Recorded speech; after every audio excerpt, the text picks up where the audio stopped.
आणखी एक मंत्री त्यांच्या वाटेवर आहेत. रिक्षावालाचा भाऊ. शासकीय सदनिका वाटपातील गैरव्यवहार प्रकरणी माणिकराव कोकाटे यांना अटक करण्यात आली आहे. नाशिक पोलिसांनी लीलावती रुग्णालयातून माणिकराव कोकाटे यांना बेड्या ठोकल्यात. त्यांनी आपल्या पदाचा राजीनामा दिलाय.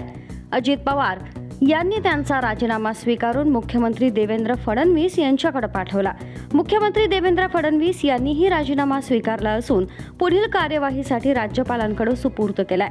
दरम्यान बुधवारी त्यांची खाती मुख्यमंत्री देवेंद्र फडणवीस यांनी काढून घेत अजित पवारांकडे सोपवली होती. दरम्यान याच पार्श्वभूमीवर उद्धव ठाकरे यांनी मोठा गौप्यस्फोट केलाय. गुजराती समाजाचे लोक आपल्याकडे शिवसेनेत येत आहेत. सध्या जे महाराष्ट्रात आणि देशात प्रकार सुरू आहे, सत्य काही लपून राहत नाही. काल एका मंत्र्याचा राजीनामा झालाय, आणखी एक मंत्री जाण्याच्या मार्गावर आहे. मुख्यमंत्री त्यावर पांघरूण घालतायत. हे फार विचित्र आहे. राजकारणासाठी माणसं लागतात, पण ती माणसं कशी आहेत? ड्रग्सशी नाव जोडलेली जाणारी माणसं ठाण्याची आहेत. रिक्षावाल्याच्या भावाला वाचवण्याचे प्रयत्न होत आहेत. ड्रग्सचा कारखाना सुषमा अंधारे यांनी कागदोपत्री पुढे आणला, पण मुख्यमंत्री त्याची दखल घेण्यास तयार नाहीत. महाराष्ट्रातील मुलं ड्रग्सच्या आहारी जात आहेत. असं असताना आपली मुलं आपण त्यांच्या हवाली करणार आहोत का, असा प्रश्न त्यांनी विचारलाय.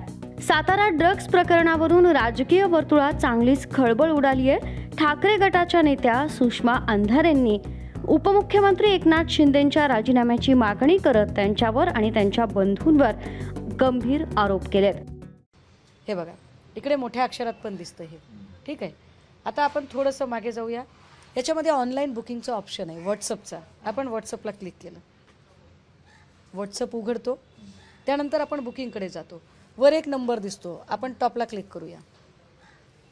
नाव काय येतंय दादा, झूम करा. या गंभीर आरोपानंतर आता राजकीय वर्तुळात एकच प्रश्न उपस्थित केला जातोय. यावर नेमकी काय कारवाई होणार? सातारा ड्रग प्रकरणातील आरोपांवर मुख्यमंत्री आणि सरकार मौन सोडणार का? उपमुख्यमंत्री एकनाथ शिंदेंचा राजीनामा घेतला जाणार का, की पुन्हा एकदा प्रकरणावर पांघरून घातलं जाणार? हे पाहणं आता महत्त्वाचं ठरणार आहे.